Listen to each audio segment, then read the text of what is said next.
Welcome to another episode of the Black Cinema Experience Podcast. I'm Cameron, And I'm your girl, JB. and we have another exhilarating, titillating, exquisite episode of the Black Cinema Experience. I had some adjectives I wanted to use. Bring them in. Exonerated. Outside the box.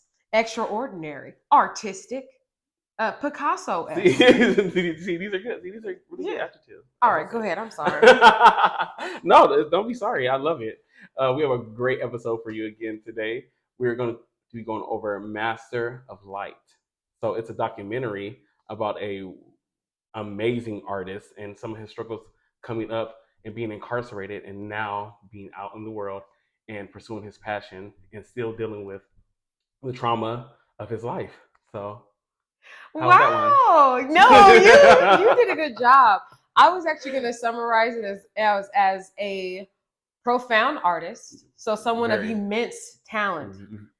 But they were also born a nigga. So he's a real ass black man. Yes. He's not, there's nothing uppity. There's nothing disingenuous. Everything about him feels very real, very tangible. From start to finish, this entire documentary, which is what it is. It's a documentary. I was watching this and I was like, this feels like a movie. Yeah. Because he is really like shaping the story. It's beautifully told.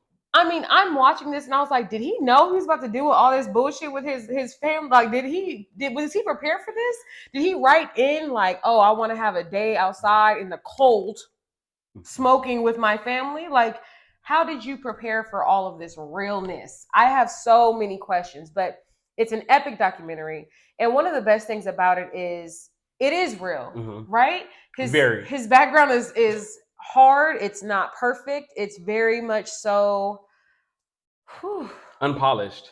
And I love it because he's such a talented artist, and to see him just overcome everything he's going through, like while still going through it. And that's why I really like this documentary, especially because he's still in the process. And I think that's just wow. Because a lot of times when you see great artists, you don't find out about their life of struggle until after they're gone. After they made it and like they're at the height of their career. Right. And like with this, it's like, oh wow, we're seeing you actively battle the challenges that you're having in your family relationships, learning therapy, teaching other Black boys about manifestations and affirmations, essentially. Raising his daughter, Black daughter. Raising his perfect Black daughter. Literally. She's so perfect and pretty. She was so cute. The entire movie, I was like, look at her. And gosh, shout out to the cameraman. Shout out to the people that were on the crew of this, because the angles, they matter. They freaking matter. All the angles with him and his daughter, there's always this thing where the camera kind of, it's like you see him and he's doing his thing. And then we get the little focus in on little Nuri in the back, and you're like, oh my God, she's so perfect. She's so innocent and like, right. And it's crazy to see this little innocent life being affected or learning and watching what her father's experiencing, knowing that his background is completely different, that he's had to struggle through obstacles, and that even with the obstacles, he still has grace for imperfect people. Yeah. It's crazy. I was watching this movie, I was like, are we at church? No. This is preaching to me.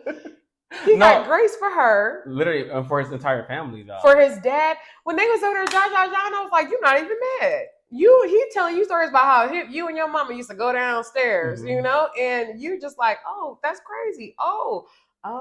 You got to let some stuff go. You do. That's what I really just saw, like, from him, like, just living everyday, like, his everyday life. Like, and it's such a good journey. I mean, like you said, him going through therapy, I think that's so tough for anybody to open up about in general, like especially for Black people. A lot of times there's a lot of stigma, and people have talked about it, but I think it's still worth saying, because even like me, like when I like mention different therapeutic outlets or talking about going to therapy, our family's like, what do you mean? And it's like, it's still not accepted by everybody. Like, this is crazy. It's 2023. But I want to say, like, I agree with the storytelling, because it's just so well flowed. And it's the funny thing about documentaries is that people don't make money off documentaries, like, as you know, because you have one coming out. But it takes a long time. Yeah. But like, you don't get paid. Like, so I feel like it was perfect to witness, because you see like like you see the real authentic aspect of like everything unfolding naturally, and that's something you can't write. I feel like I mean, you can write it, but I feel like it was just too good to write, if that makes Right. sense. No, it was too good. It's too real to be written. We could not have foreseen that he was going to have so many obstacles in just trying to get the portrait of his mom. I don't know how everybody received that, but when I was watching it, I was like, this man is going through hell and high water, spending money and everything to make sure his Bonds, mom, bailing people out of like, to make sure that his mom is where she's supposed to be. These niggas, real niggas, on the phone talking about some. Did you arrest this woman? Can you check your records to see? Like, damn, wow. Wow. It just needs to be. It needs to be shown. And it's just.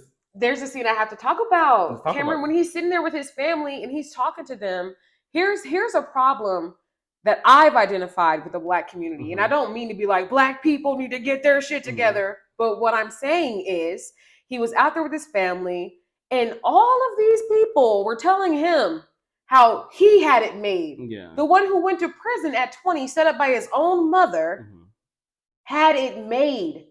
What? He's like, no, it was just in me. And I think the bottom line really is that you have to make a decision at some point in life that greatness or whoever you're supposed to be, money, talent, whatever, it's just in you. Yeah. There's nothing that was special or unique about him from the other hundreds, millions, thousands of people who go to prison every day, and their life comes out and it's trash and they don't become anything. He was methodical about his way to get out of that situation, but also like, these are the things that we're fighting. These are the obstacles that we're fighting as Black people. This is the intercultural conversations that we're having. There's people on one side saying, oh yeah, we see that you got out of the adversity. You were special. Things were easy for you. There's always someone looking to discredit somebody's journey. And it's like, how did you see what this man went through? And then fix your mouth to say something. Well, we only went to jail. You went to prison. You had it made. I was mad for him. Yeah.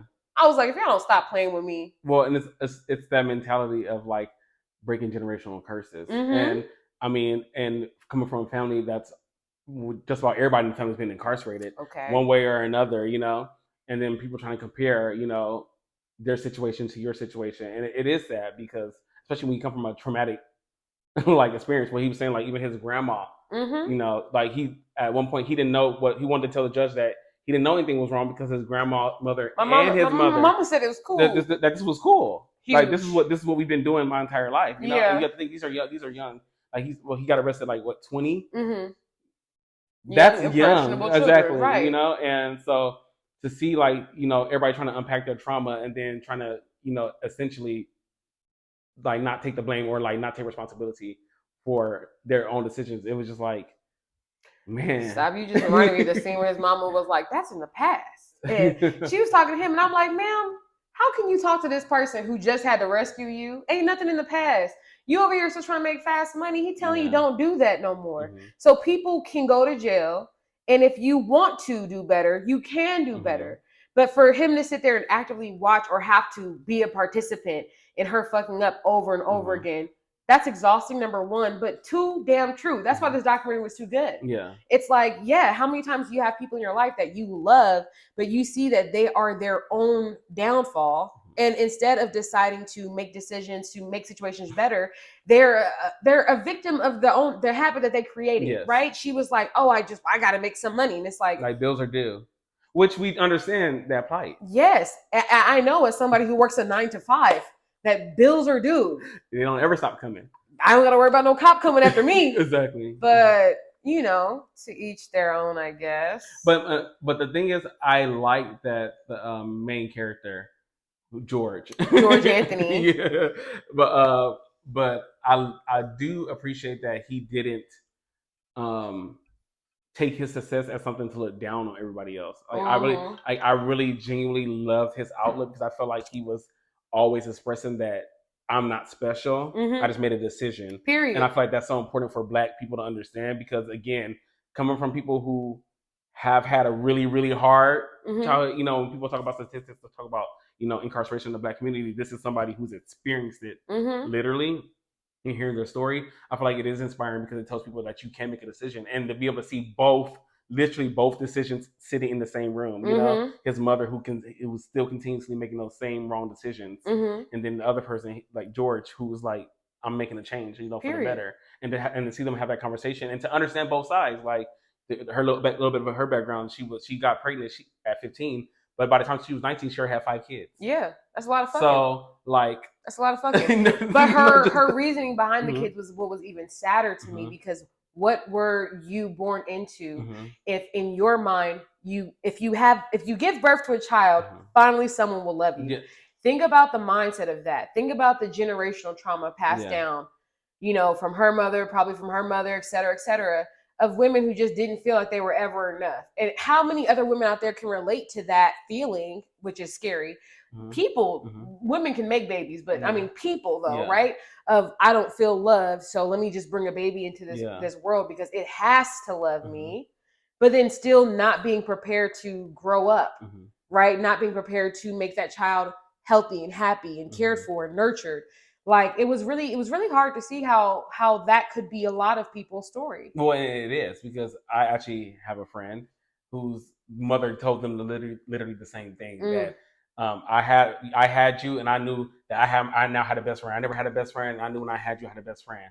That's scary. Which is that's what I say. It's precious. It can seem precious, like you know, to be like, you know, so careful because you know you are loved, but it downplays the responsibility because we're not friends. No, you know, and the thing is that the thing about a child is a child does give love, but a child is supposed to be loved. Period. First, you know, like a child is a reflection of the love that's supposed to be received. You know, so you giving something to get is already the wrong format. Like it's already the wrong process. So like seeing that, it really tore me up because like I feel so bad for her. I feel so bad for him.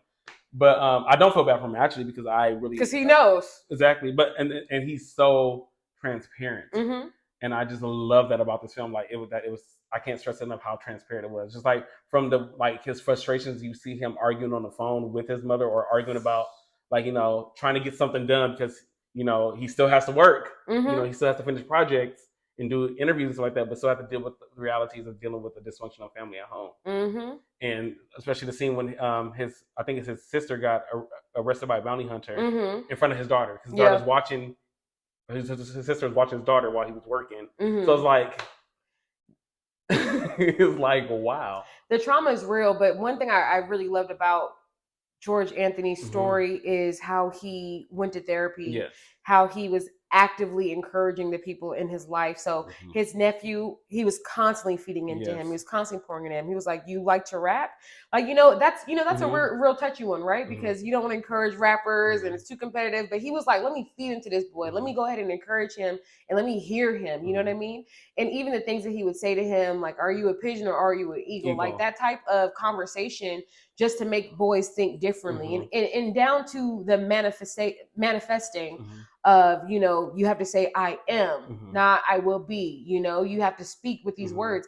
This is training young people, young children, to have healthy mindsets, have healthy thought process, have healthy conversations with themselves. And a lot of people, if you really get to know people when you get older, you realize a lot of people don't have healthy conversations with themselves, and you can hear it in how they talk to others.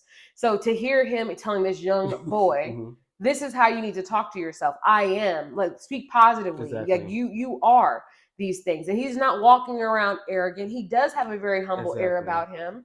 But yeah, you know, his struggle was real. I'm just glad that we're seeing what I would call real niggas getting therapy. Yeah. Because at the end of the day, we need more transparency. We need more. We need more representation. We need more Black male representation. We need more, because we only see Black men in certain lights, right? They don't want to give us all of the pictures. They don't want us to think that that healing and wellness is for everybody. You know, so again, when I watched it, I'm glad that this man went to therapy. I'm glad that he showed us this journey. Because when you do start with a therapist, the first thing you say is, "I don't know you. I gotta tell you all my business. I don't know what type of person you are. You can have a life way more messed up than me." And he said that. I was like, yes, exactly what he's saying. No, literally. Because go on. No, I'm saying, but the fact that it also was a Black male therapist that he had, and who had his doctorate too, which I thought was such blessings.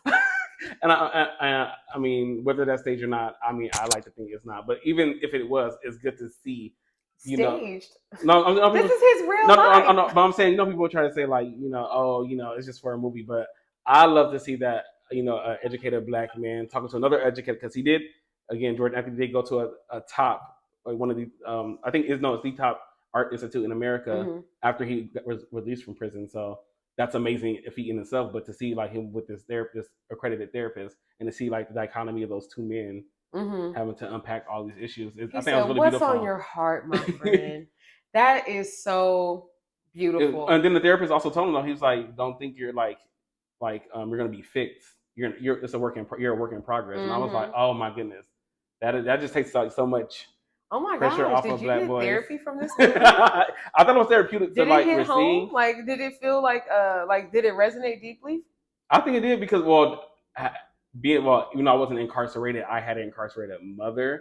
So just seeing how it does tear like it pulls at certain heartstrings, because you understand like your parents, or having a bond with like a parent, and then like not having that relationship. Because the one thing that really almost broke my heart was like when she said when he went to jail, because she's only like 15 years older than him. She was really young, and then he would miss all his 20s in prison. So she was like, "So when you got out, I didn't know you." Like, and I was just like this prison system is it's too much. It's too much, And the fact that it was literally I don't know if it was non-violent, but it was a drug crime, which is like the main reason why people go to jail. And it was less than 2 ounces. They was having fun with his ass. That was them literally. That was whites being white, doing what they be doing best. They be like, "You gonna go to jail, nigga," that type of shit. But the good thing is, who the person was did not stop them from creating greatness. Seeing the art. One thing I loved about this documentary, again, back to how real it was, is to see him argue with his girlfriend at that time, right? To see them argue and to see how he was arguing and painting and shit, right? And I was telling my homegirl, like, that'd be some crazy shit. Because if a nigga gonna argue with me, you gonna have to put that paintbrush down. I'm gonna need all your attention. You're not gonna sit here yelling at me while you making masterpieces of my face. The fuck? No way. Put that shit down. Let's talk. No, but in his defense, he really was listening and like still like conversing with her. Yeah, which I don't care. Which I thought was beautiful because I think of like to see like this modern like masterpiece. That I started thinking about like how Leonardo da Vinci did the Mona Lisa. I'm like, was she like talking to him like where they have like a regular conversation like this, because it was such a real conversation. She was like, "Leo, hurry up, Leo, you're getting on my nerves." And Leo was like over there, like, "Shut the fuck up." I'm painting her mouth clothes, right? You know what I mean? Like he's like, I'm gonna change your hair to red because you really getting on my nerves.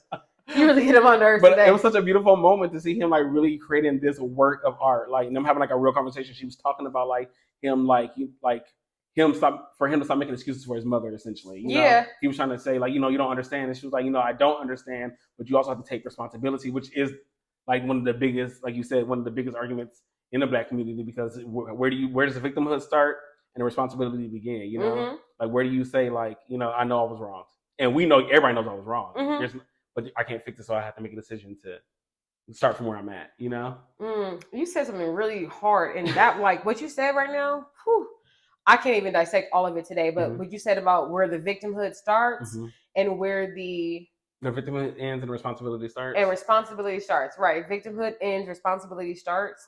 That whole statement says so much. But the thing about it is, once you realize that you are a product of something dysfunctional, you are no longer a victim. Now you're aware. So that's immediately where the responsibility starts.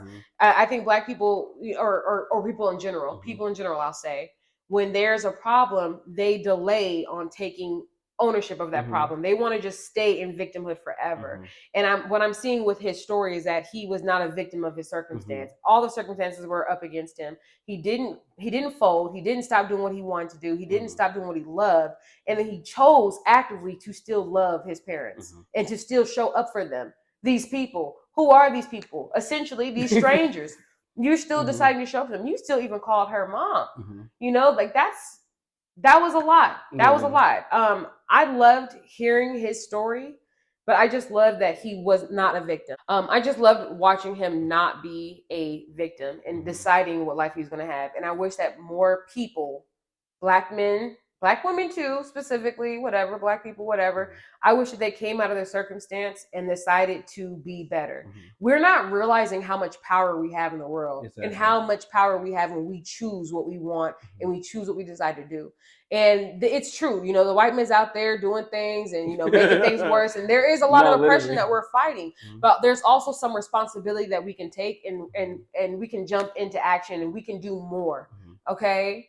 Montgomery Brawl. We can do so much more, and we're just now realizing it for the first time. I think as Black people, which is why this documentary is timely, and that's why I was telling JB like it's so important. This is so important to like see, like because like it's so real. And again, Black people are not a monolith. Every Black person has not experienced this situation. I got 2 parents.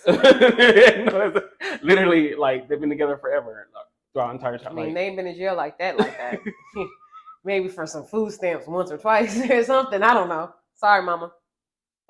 No, but seriously, like it's like everybody doesn't have that experience, but I feel like it is something that needs to be addressed, especially in the Black community. And I feel like seeing something like this like propped up is a good reflection. And the thing is, I think it is for white audiences to see too, like everybody, because I think people need to see like what the incarceration system does, and just to see like because he's not the first one, he won't be the last, Right? But his mama was essentially like, you know what I mean? She was kind of like, "Yo, you set your son up, man. How much did they give you?" Well, I mean, no time, probably. That's not enough. Yeah. To sell your son out.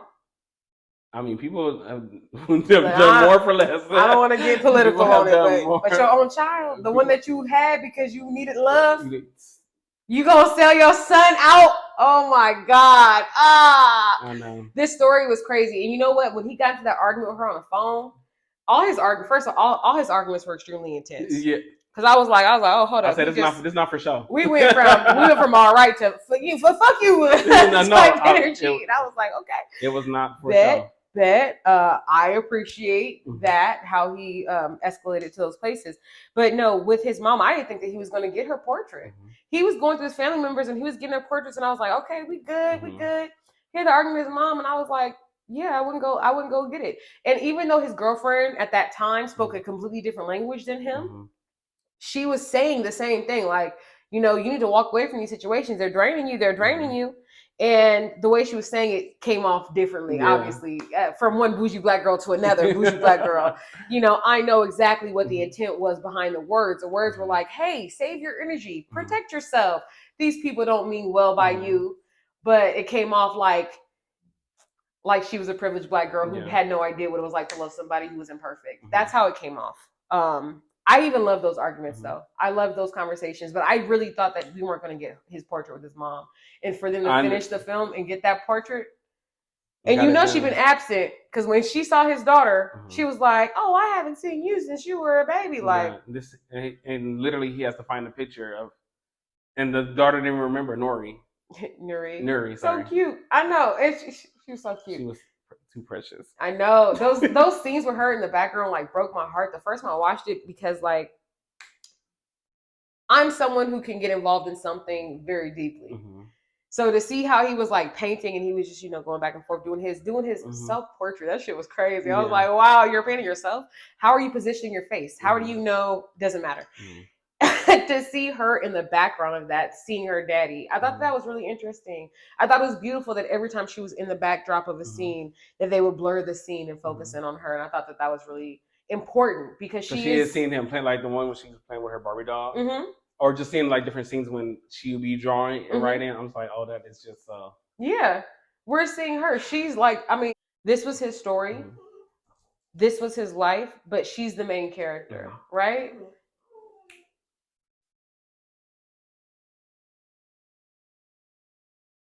Stop, please stop. But in a sense, she is the main character, because he's breaking the curse, like literally. So it's everything is for her. Again, that okay, we're seeing him, and now he's a little blurred. Now we're seeing her, and she's perfect. Like we're seeing that because she is the main character. This is all for her. Like this generational trauma. This story essentially about generational trauma and the prison system and its effect on Black people. But it shows you like through different filters and different angles of how this is really for her. This is for the next generation. His daughter and his nephew. All about them, you know?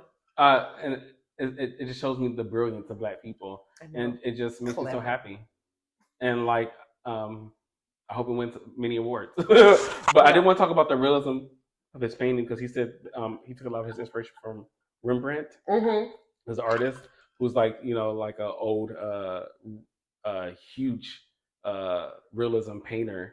And so him doing like the imitation, the copy of it, like on live television, I thought was really cool. But also just seeing him really paint his different family members and himself, and then him studying, you know, Egyptian sculptures and old African art, and showing how Africans had actually used realism. He's invested in his craft. Yeah, thousands of years.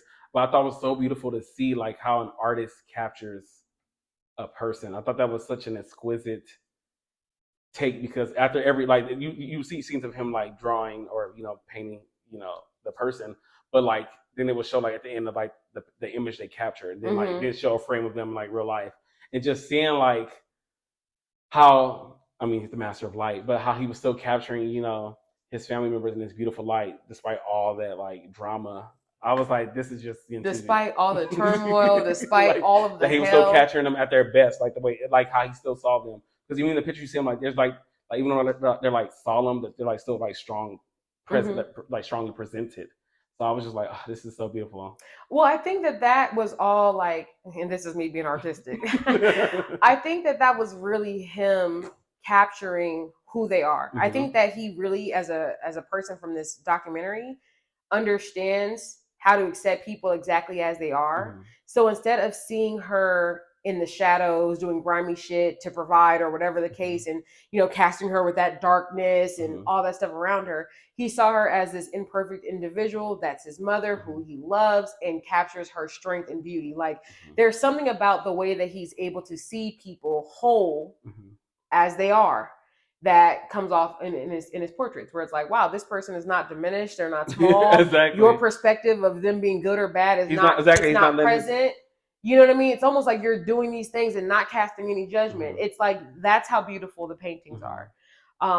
Yeah, I feel like the forethought that he had when creating this documentary, deciding to have, you know, these specific family members, and even down to the meetup, that little outside meetup in the garage. I mean, honestly, seeing their smoke breath, I was like, oh, it's cold outside.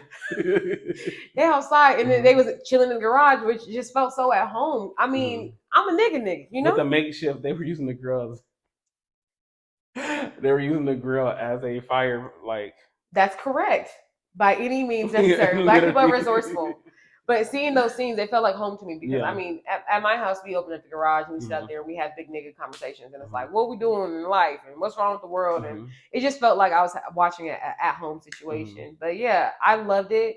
We need to see more men like that in spaces like that. Yeah, I want to see more regular. Well, I don't want to say regular degular, because he's, again, profound as an artist. Amazing. But I want to see more people that reflect who I am as a person in those spaces, you know, at more, you know, awards and award shows, and at museums and artist galleries. Just and a all voice of that. being heard. Like, yeah. It's funny because I wanted to bring up two things. First of all, I don't want to be stereotypical, but I knew he was a real one when I saw these paintings of Timberlands. In like Egypt, he had like some paintings that he painted of Timberlands in certain places. I said 100%. Like that. I knew it was real when I saw the neck tattoo in the beginning of the movie. I said, "Huh, that's a real nigga, folks." I love it, but I also like, because I felt like when Issa had tried to bring this character into view, when what's his name was fashion. He did Sean, Kofi, yeah, Sophie Kobe, yeah, Saribe, Kofi Saribe. But she was saying, like, you know, bringing like somebody who's really like hood, who really is like down to earth, and like bringing them into this artistic space and like trying to showcase that. And I thought it was so cool. I'm not trying to compare it. Again, it's a little different, but it was cool to see that in real life. Like, you know, like somebody who actually has those experiences. and they're actually really doing it, at the forefront too, and doing it well, not like some. Yeah.